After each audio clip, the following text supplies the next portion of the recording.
Bienvenue dans le cadre de votre espace La Voix de l'Environnement, Face à Raoul. Face à Raoul reçoit ce jour le docteur Bertrand Sandjon, pharmacien, biologiste, chercheur. Docteur, bonjour. Bonjour, monsieur. Mais alors, comment est-ce qu'on peut résumer votre parcours assez riche dans le domaine de la pharmacopée traditionnelle ainsi que la valorisation des ressources au niveau du bassin du Congo? J'ai eu un parcours universitaire de docteur en pharmacie, puis j'ai fait de la biologie médicale, et puis je me suis lancé vers l'ethnopharmacie à travers la flore du bassin du Congo, en particulier du Cameroun. Ça fait plus de 30 ans. Donc, pour essayer de travailler sur les végétaux, les valoriser et être en contact avec les tradipraticiens, des guérisseurs, pour essayer d'améliorer mon savoir académique. Dans le but de créer des phytomédicaments, mais également des compléments alimentaires et puis des soins cosmétiques, des produits pour les soins cosmétiques. Et nous avons donc créé un laboratoire, Phytorica, qui en même temps est pluridisciplinaire et encadre les étudiants au niveau Master 2 et doctorat des universités camerounaises.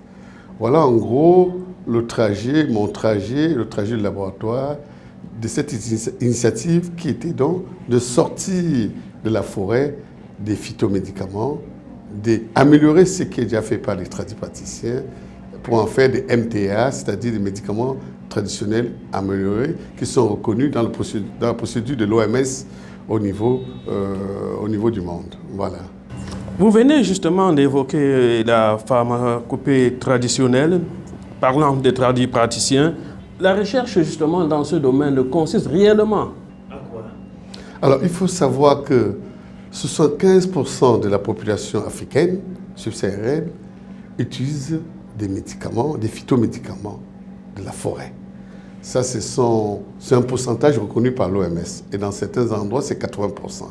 Donc tous les jours, ce que nous voyons dans les pharmacies africaines, c'est autour de 30% de gens qui viennent acheter. Mais sinon, les gens, dans la tradition, 75%, comme je le disais, utilisent ces plantes pour en faire des phytomédicaments, mais aussi pour la diététique et l'alimentation.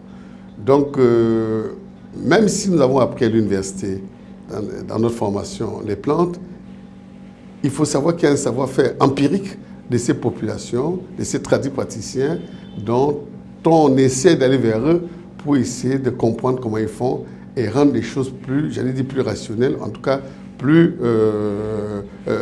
processifs dans la production de ces produits. En réalité, on ne les remplace pas.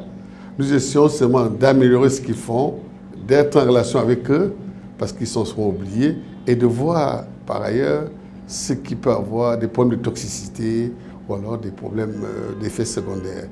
Donc, on fait une recherche tout à fait, j'allais dire, simple, mais quand on arrive au laboratoire, on essaie de mettre ça sous une forme plus scientifique.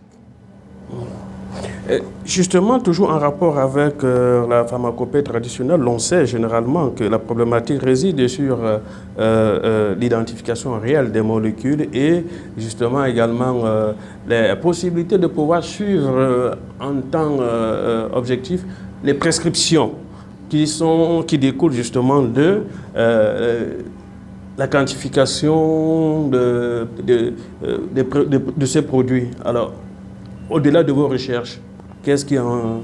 Alors, ce qu'il faut comprendre, les tradipraticiens ont la science. Vous parlez de la quantification, je vous vois venir, les effets secondaires, je vous vois venir. Je pense que nous les scientifiques, nous avons un regard un peu péjoratif vis-à-vis des tradipraticiens. Ils ont des posologies, ils ont leur façon de faire. On leur apporte une autre connaissance dans la normalisation de ce qu'ils font. Donc, dans des procédures associatives, parfois des médicaments, ils peuvent en avoir beaucoup plus dans l'association des plantes.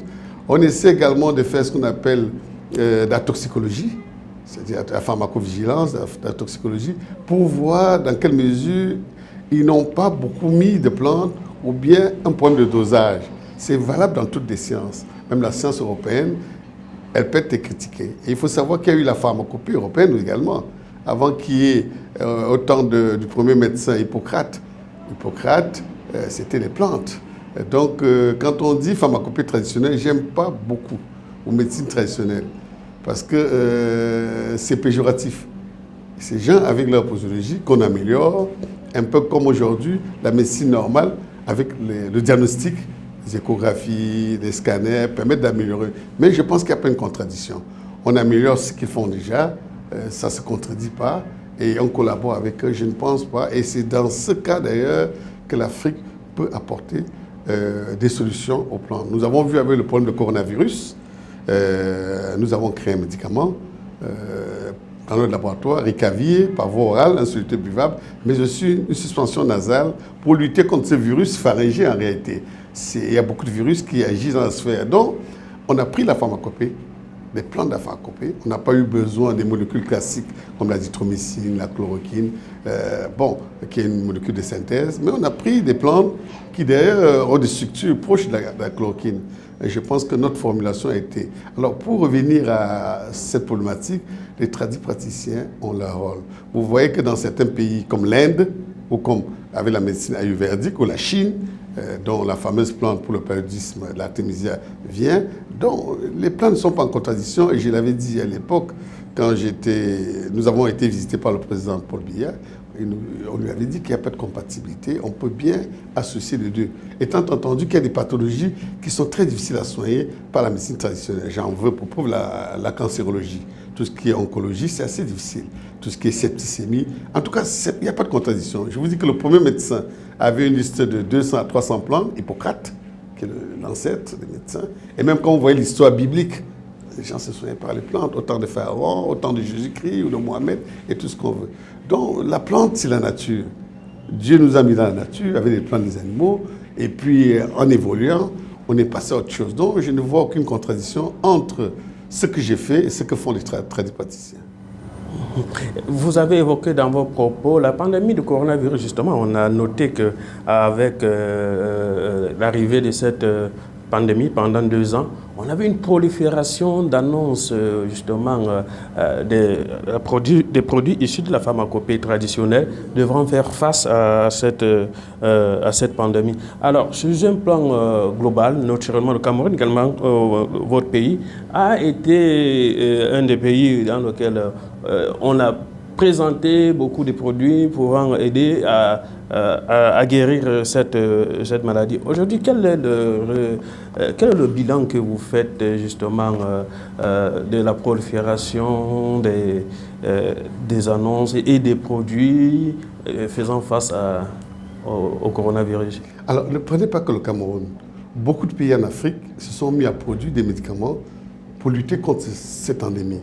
Il faut savoir que l'être humain, de manière naturelle, quand il est confronté à une maladie, il essaie de se soigner. Il n'attend pas le laboratoire, les grands laboratoires occidentaux ou américains. Il essaie de se soigner. C'est un problème de survie. Le Cameroun en fait partie. Il y a eu le Bénin. J'ai fait des émissions avec des Béninois qui avaient mis au point également. Il y a eu des Ivoiriens, il y a eu des Gabonais. Et au Cameroun, il y a eu une prolifération avec beaucoup de personnes qui ont mis au point des produits contre le coronavirus. Je pense qu'il y a eu un peu une déviation, il y a eu un peu de l'excès. Chacun s'y mettait à sa manière pour essayer de créer un médicament. Il y avait des charlatans. Et je vais quand même vous dire que dans la pharmacopée traditionnelle, malheureusement, dans une échelle de 100, il y a au moins 75, voire 80% de charlatans dans les médicaments, malheureusement. Même bien avant le Covid.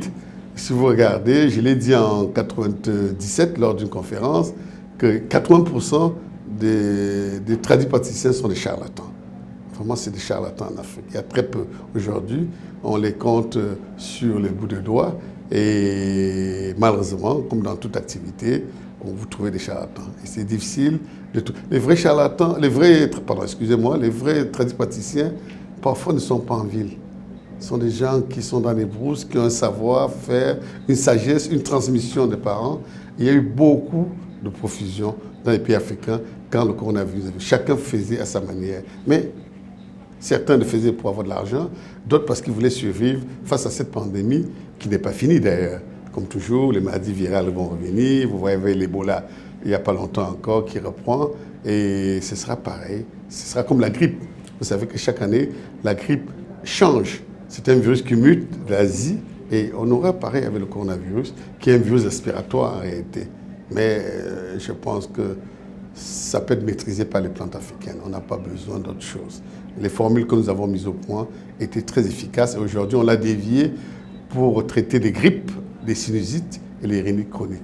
Donc, je peux vous dire, M. Paul, ce que j'ai fait, un tradipraticien peut le faire au Congo, au Gabon, au Cameroun, pourvu qu'on explique la symptomatologie. Je pense que, je suis même sûr qu'il y a eu des tradipraticiens qui n'ont pas été en ville, mais qui ont dû créer aussi leurs médicaments. Le savoir-faire est universel. Il ne faut pas mystifier la médecine. On a eu d'autres pathologies qui sont arrivées, comme les cancers aujourd'hui, mais puis il faut aussi vivre simplement par les repas, la nourriture.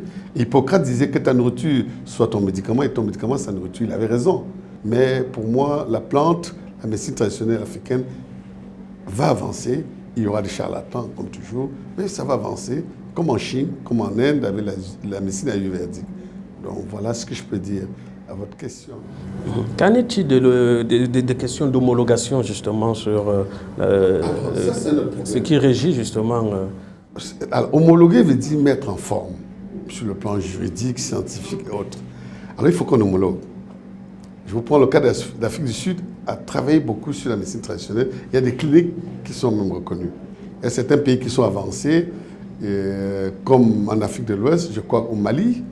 Il y a des textes. Il faut homologuer, sinon, comme dans toute activité pécuniaire, on trouvera des gens qui essaient de faire. Il faut homologuer, c'est très simple. Mais en relation, il ne faut pas les abandonner, les tradipraticiens. Il ne faut pas les abandonner. On peut travailler en collaboration et essayer entre la médecine occidentale et la médecine africaine, que je ne dis pas traditionnelle, parce que je n'aime pas beaucoup ce mot. Il y a des points de fusion. Moi, j'ai fait des conférences, j'ai été dans des réunions. En Afrique, c'est le même problème. Dans toute l'Afrique subsaharienne, on peut homologuer. Et aujourd'hui, l'OMS a une homologation allégée pour les phytomédicaments. Donc, ça veut dire que l'OMS, l'Organisation mondiale de la santé, reconnaît ça. Et dans les homologations, elles sont légères. Ce n'est pas comme du type occidental, il faut identifier les molécules, ce que je condamne d'ailleurs. Ça serait d'identifier une molécule principale pour agir. Il faut prendre le totem de la plante. Un peu comme faisaient nos mères, la décoction au village, l'infusion. C'était de bonnes pratiques. On n'enlevait pas les molécules. Parce que quand on enlève les molécules, on augmente aussi la toxicité. Il ne faut pas les enlever. Et puis prendre les médicaments, bouillir, boire, mettre à travers l'anus, c'était des pratiques. Et il n'y avait pas plus de morts qu'aujourd'hui. Je me demande s'il n'y a même pas plus aujourd'hui qu'à l'époque. Donc je pense que l'homologation, pour homologuer, ça veut dire qu'on est d'accord sur quelque chose. Et l'État doit le faire en relation avec des gens comme nous, les scientifiques, occidentalisés si on peut dire aussi, mais les scientifiques de forêt, parce qu'ils sont quand même scientifiques. C'est l'empirisme scientifique. Donc je pense qu'il n'y a pas de contradiction. Et nous nous trouvons ici à Brazzaville avec l'économie verte qui concerne justement l'économie dans les statuts ou dans les programmes. L'économie verte, il y a ce qu'on appelle l'économie du médicament traditionnel, l'économie de la pharmacopée. Et ici, vous faites bien d'ailleurs votre télévision d'essayer de faire connaître, parce qu'après tout, quel est l'objectif d'un être humain? C'est de manger et se soigner d'abord. Il faut bien manger et se soigner. Ça, c'est les deux choses. Après, ce qu'on a aujourd'hui, des technologies, c'est autre chose. Donc l'Afrique doit repartir vers la base des choses.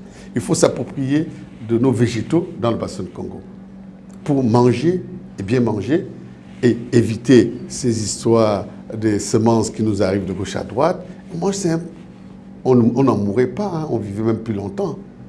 Aujourd'hui, l'espérance de vie, j'ai même l'impression que ça a baissé. Donc, cette Assemblée générale du ACF, où nous avons été invités, cadre exactement avec ce qu'il faut faire. Il faut qu'on opérationnalise les faits. On bavarde beaucoup en Afrique. on bavade beaucoup. Il y a beaucoup de symposiums, d'assemblées générales, des rapports. Il y en a. C'est trop. Et nous, avec le Fitorica, je travaille avec les universités. Mais ils ont le magistral. Moi, j'ai la pratique. Il faut aller droit. En ce moment, nous sommes en train de travailler avec les villageois. Je sors d'une frontière, de la frontière du Tchad, où j'ai vu des praticiens pour travailler avec eux. Nous sommes en train de refondre notre laboratoire pour faire des produits. Et il faut que ce soit comme ça dans toute l'Afrique, dans chaque pays. Et je pense, comme vous avez évoqué, l'homologation est très importante. Il faut qu'on s'entende. Là, tout à l'heure, j'étais en salle, j'ai rencontré quelqu'un du Gabon qui parlait de l'iboga, la plante iboga, qui est une plante que nous connaissons très bien, qui est au Cameroun, au Gabon, et qui sert dans les thérapies. Elle n'est pas que faite pour, j'allais dire, la secte Mbuti, la secte Mbuti qui prend ça pour des séances, des rituels. C'est une plante qui agit contre la fatigue, c'est un tonus, mais aussi qui agit dans le cardiovasculaire et au niveau du cerveau. C'est voilà, un exemple de collaboration que je pourrais faire avec ce Gabonais qui est là, qui a cultivé des milliers de cultures d'iboga. Nous-mêmes au Cameroun, nous avons une pépinière d'environ 13 000 pieds d'iboga. En ce moment, bon, avant, on essaie de planter parce que c'est une molécule active, comme d'autres plantes, elle n'est pas la seule. Donc, ces échanges nous permettent de voir. Parce qu'en Afrique centrale, il y a beaucoup de coupures, physiquement, mais aussi scientifiques. Et l'intérêt de cette réunion aujourd'hui du RACF, c'est de permettre à ce qu'on se rende compte, comme avec ce Gabonais qui a mis au point des produits à base d'iboga. Ce qu'on peut leur apporter, c'est justement la normalisation dont vous évoquez en tant que spécialiste du domaine. Avant de revenir justement sur les activités du réseau des entreprises pour l'économie verte en Afrique centrale, vous avez également, au cours de votre parcours, travaillé sur la promotion des produits forestiers non ligneux, qui constitue également l'un des objets de la recherche. Alors, parlez-nous-en. Alors, les produits forestiers non ligneux, comme le nom le dit, ce sont les produits forestiers qui ne sont pas la lignine, qui ne sont pas le bois, qui ne sont pas les billes de bois. On peut citer des exemples alimentaires. Quand vous prenez par exemple le safou qu'on appelle prune au Cameroun, c'est un produit qui agit très bien, qui est riche en chlorophylle, en vitamine E, qui est un grand antioxydant dermique et qui peut être utilisé, l'huile peut être utilisée pour la cuisine. Nous avons été les premiers au Cameroun à presser l'huile de safou et on essayait d'en faire une huile de cuisine, une huile de table d'ailleurs également, d'assaisonnement et une huile de cuisine. Vous voyez la mangue sauvage qu'on appelle l'Ivenja gabonensis, qui également est un très grand produit pour le cholestérol et pour le sucre. Donc les produits forestiers non ligneux de la forêt africaine peuvent être des phytomédicaments, mais également des compléments alimentaires. J'ai parlé donc de la prune, d'Acreodes et du lys. Attention, qu'ils ne soignent pas la prostate, parce que beaucoup pensent que la prune soigne la prostate. Ce n'est pas cette prune. La prune qui soigne la prostate, c'est le Prunus africana, ou le prunier d'Afrique, qui n'a rien à voir avec le safou que les gens achètent pour boire. Non, ce n'est pas le même arbre, ce n'est pas la même famille, c'est tout à fait différent. Donc, pour vos auditeurs, sachez que le prunier d'Afrique, qu'on appelle les prunes, ou le safou, ne soigne pas la prostate. C'est plutôt le prunier d'Afrique qui s'appelle le Prunus africana ou le Pygium africanum qui agit. Alors, parlons de parce que vos auditeurs veulent que ce soit pratique, parlons de la mangue sauvage. Les amandes d'amandes sauvages qu'on appelle Ndora ou Odika au Gabon servent très bien pour le cholestérol, pour les lipides. Ça agit très très bien, en tout cas au niveau du cardiovasculaire et ça protège. On pourrait parler d'autres produits comme les pistaches, comme d'autres choses, mais je pense que l'objet peut-être d'interview ne me permet pas de développer davantage. Sinon, si vous me permettez, je peux développer davantage sur ce que vous avez demandé, les produits forestiers non ligneux. Il y en a d'autres.